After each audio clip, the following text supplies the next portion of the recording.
কাইটোসান যেটা, কাইটোসানের আমাদের আমরা যেমন জানি কাইটোসান অনেক আমাদের মানুষের হেলথের পক্ষে ভালো, অনেক ড্রাগস ইউজ হয়, আবার অনেক ওষুধে ইউজ হয়। তাহলে কাইটোসান আমাদের আমরা ডেইলি লাইফে কাইটোসান কিভাবে ইউজ করতে পারি, আর আমাদের ডেইলি লাইফ কি ইমপ্রুভ করলে আমরা ক্যান্সার থেকে দূরে থাকতে পারবো, বা কি মানে মেয়েদের বলুন, সাধারণ লোকেদের বলুন, বয়স্ক লোকেদের বলুন, কিভাবে শোনো, ক্যান্সার থেকে আমার মতে, ক্যান্সার থেকে নিজেকে যদি প্রোটেক্ট করতে চাও, ইয়াং জেনারেশনই বলো, মধ্যবয়স্কই বলো, আর ওল্ড এজেরই বলো, তোমাকে কতগুলো নিয়ম মানতে হবে।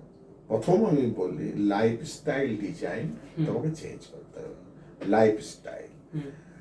কারণ দেখা গেছে 90 থেকে 95% ক্যান্সার আর due to our lifestyle and environment, আর 5 or 10% comes from the genetical, হচ্ছে হেরিডিটারি। তো হঠাৎ তাহলে লাইফস্টাইল চেঞ্জ সহজ হয়তো বলেছি, যেমন আপনার খাওয়া দাওয়া, জাঙ্ক ফুড খাওয়া যাবে না, আল্ট্রা প্রসেস ফুড খাওয়া যাবে না, বুঝেছেন, বেশি ফ্যাটযুক্ত ফুড খাওয়া যাবে না, ওকে। এই যে ফুড আর পেস্টিসাইড ফুড তো আমি আগেই বললাম, তার মানে অর্গানিক কাল্টিভেশন চলে এলো। অর্গানিক কাল্টিভেশন করা, যে সমস্ত দেখবো অনেক দেশ অর্গানিক কাল্টিভেশনের উপর চলছে, তাদের ক্যান্সারের রেট অনেক কমে গেছে। তাহলে খাওয়া একটা লাইফস্টাইল, সেটাকে তোমাকে চেঞ্জ করতে হবে।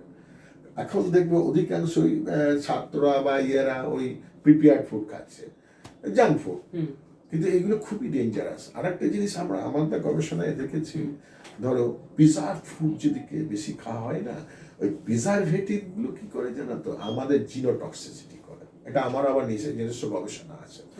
আমরা একটা ড্রসোফিলা মডেলে করেছি। ড্রসোফিলার সঙ্গে আমাদের 60% জিনের মিল আছে, জানো। ড্রসোফিলা মানে কতগুলো পোকা, এক ধরনের পোকা, আমরা মডেল অর্গানিজম বলি। তো ওদের সঙ্গে 60% ওদের জিনগুলো দেখেছি আমাদের, আমরা ধরো ওই প্রিজারভেটিভ আমরা বাজার থেকে নিয়ে এসেছি। ধরো যে কোনো খাবার যখন অনেকদিন যখন দোকানদাররা রাখে, কি প্রিজারভেটিভ দিচ্ছে, যেন আচার, তারপর ধরো কেক, বিস্কুট, এগুলো সব প্রিজারভেটিভ থাকে। তো প্রিজারভেটিভগুলো আমরা নিয়ে এসেছি, নিয়ে এসে ওই ড্রসোফিলা খাবারে মিশিয়েছি। তারপর আমরা তাদের ক্রোমোজোম গুলো দেখেছি, তাদের ডিএনএ গুলো দেখেছি, যে সব নষ্ট হয়ে যাচ্ছে। একে বলে জিনোটক্সিসিটি। তাহলে তুমি যদি বেশি ওই খাবারগুলো খাও, তাহলে ধীরে ধীরে ধীরে তোমার জিনের পরিবর্তন হওয়া মানেই তোমার ক্যান্সার। ওই জন্যই বলি যে শুধু তাই নয়, এই যে এত তোমার দেখবে এখন ঘরে ঘরে কিসের রোগ, দুটো রোগ ভালো করে দেখবে। একটা রোগ হচ্ছে ক্যান্সার, আর আরেকটা হচ্ছে কি বলতো, ডায়াবেটিস। ঘরে ঘরে ডায়াবেটিস। ওই ডায়াবেটিসটা হওয়ার আরেকটা কারণ হচ্ছে জাঙ্ক ফুড। কারণ আমরা দেখেছি যে ড্রসোফিলার যে ইনসুলিন তৈরি করার যে জিনগুলো আছে, সব কটাকে হ্যাম্পার করে দেয়। তার মানে আমরা যত আল্ট্রা তোমার প্রসেস ফুড খাচ্ছি বা প্রিজার্ভ ফুড খাচ্ছি, সেই প্রিজার্ভ ফুডগুলো কি হচ্ছে, আস্তে আস্তে আমাদের শরীরে যে ইনসুলিন তৈরি করার ক্ষমতাটাকে কমিয়ে দিচ্ছে, সেই সেলগুলো, আর সেন্সিটিভিটিটাকেও কমিয়ে দিচ্ছে ইনসুলিনের, বুঝলেন তো। ফলে এইটা একটা দিক, যে ইয়াং জেনারেশন যদি এই পিপিআর বা আল্ট্রা মডার্ন ফুডটাকে একটু রুখতে পারে, তাহলে কিন্তু ক্যান্সার বা ডায়াবেটিস থেকে অনেকটাই মুক্ত হতে পারে। সেম কানেক্টেড কোশ্চেন একটা করবো, সেটা হচ্ছে বর্তমান আমাদের জেনারেশন স্পেশালি বলবো, মানে ওবেসিটি জিনিসটাকে অনেকে মানে গ্লোরিফাই করে। না, মোটেই না। Obesity invites many diseases including cancer. Exactly, including cancer. তার কারণ হচ্ছে যে ওবেসিটি থাকার জন্যই দেখবে তোমার হাই প্রেশার চলে এলো, তোমার বডি ওয়েট বেড়ে গেল। বডি ওয়েট বেড়ে যাওয়ার অর্থটা কি দেখো, তোমার হার্ট আছে, তো হার্টকে পুরো সার্কুলেট করতে হয় ব্লাডটাকে বডির মধ্যে। তো তোমার বডি ওয়েট বেড়ে গেল মানে কি, হার্টেরও অবস্থা খারাপ, তোমাকে ব্যালেন্স রাখতে হবে, অমুক করতে হবে, সব বডি ওয়েটের উপর ভিত্তি করে।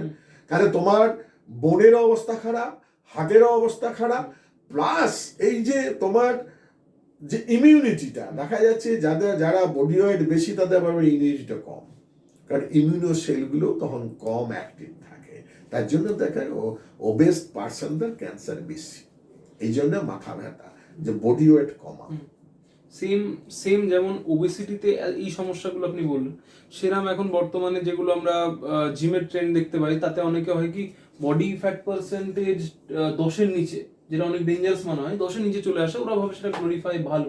তো সেটাও কি কোনোভাবে কানেক্টেড, বা যারা ওবিস, যারা এখন বর্তমানে ওবিস পর্যায়ে আছে, তাদের সঙ্গে এই চিটোসান বা এইগুলো কি কোনো ওয়েট লস, লাইফস্টাইল চেঞ্জে কিভাবে আসতে পারে তাড়াতাড়ি? না, এমনি জিম যেটা বলছো না, জিম যখন দেখবে যারা জিম করছে তারা কম বয়সী ছেলেরা জিম করছে। জিম করার যা কতগুলো সুবিধাও আছে অসুবিধাও আছে, ভালো করে নাও। তুমি তোমার জিমের মারফতে আমরা কি করতে পারি, বডির স্ট্রাকচারটাকে একটা বানাতে পারি, বুঝেছো?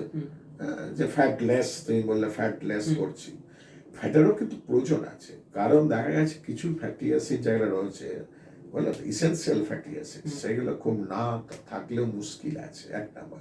কিছু ফ্যাটি অ্যাসিড আবার যেন আমাদের ইমিউনিটিটাকেও বাড়ায়, এটাও ভাবতে হবে। তার সুতরাং ফ্যাট একদম থাকলে তুমি ভাবলে ফ্যাটলেস করে দিলাম মানে তুমিও লেস, ফ্যাটের প্রয়োজন আছে, বলে তো। তা হ্যাঁ, ফ্যাটের প্রয়োজন কাদের নেই না, যত 40-র ওপরে যাদের, তাদের ফ্যাটটা যত কমানো যায় তত তাদের ভালো, কারণ কার্ডিওভাস্কুলার ডিজিজগুলো কম আসবে, ক্যান্সার কম আসবে, তাদের ক্ষেত্রে ভালো। সুতরাং আর আরেকটা হচ্ছে এই যে জিম কন্টিনিউ করা যায় না সারা লাইফে, বুঝলে তো। আমি তো জানি যে রেগুলার এক্সারসাইজ করলে তোমার ইমিউনিটি বাড়বে, জানো তো। বিদেশে কাজ হয় প্রচুর, যেটা দেখা যাচ্ছে তুমি ছোট্ট কিছুই না, তুমি 10 মিনিট যদি হাঁটো না, রেগুলার তুমি 10 মিনিট হাঁটছো, তাতে তোমার ইমিউনিটি বেড়ে যাবে। একটা লোক চুপচাপ চেয়ারে এরকম ভাবে বসে আছে, তার ব্লাডটা নেওয়া হলো, আর ওই লোকটাকে 10 মিনিট হাঁটিয়ে নেওয়ার পর ব্লাডটা নেওয়া হলো। এবার ওই ব্লাডের সিরামের মধ্যে আমরা এস্টিমেট করে দেখেছি যে এনকে সেল ব্লাডের মধ্যে বেড়ে যাচ্ছে, কার ন্যাচারাল কিলার সেল, কার যে 10 মিনিট হেঁটে এসছে। আর যে ওই লোকটা যখন বসেছিল তখন এনকে সেলের সংখ্যাটা অনেক কম, ন্যাচারাল কিলার সেলস। হ্যাঁ, ওরাই প্রথম ফাইট করে আমাদের কোনো প্যাথোজেনের এগেনস্টে বা অড সেলের ক্ষেত্রে। অড সেল বলতে কাকে বলে জানো তো, ওই মিউটেড সেল, ওই ক্যান্সার, প্রি ক্যান্সারাস সেল বা ক্যান্সার সেলকে বলি অড সেল, তারাই বলে তো ধীরে ধীরে ক্যান্সারে পরিণত হয়, তাদের এগেনস্টে ফাইট করে। তাছাড়াও টি সেলও বেড়ে যায়, বলে তো। টি সেল হচ্ছে ফাইট করার সেল ওই তোমার প্যাথোজেন এবং ক্যান্সার সেলের এগেনস্টে। সুতরাং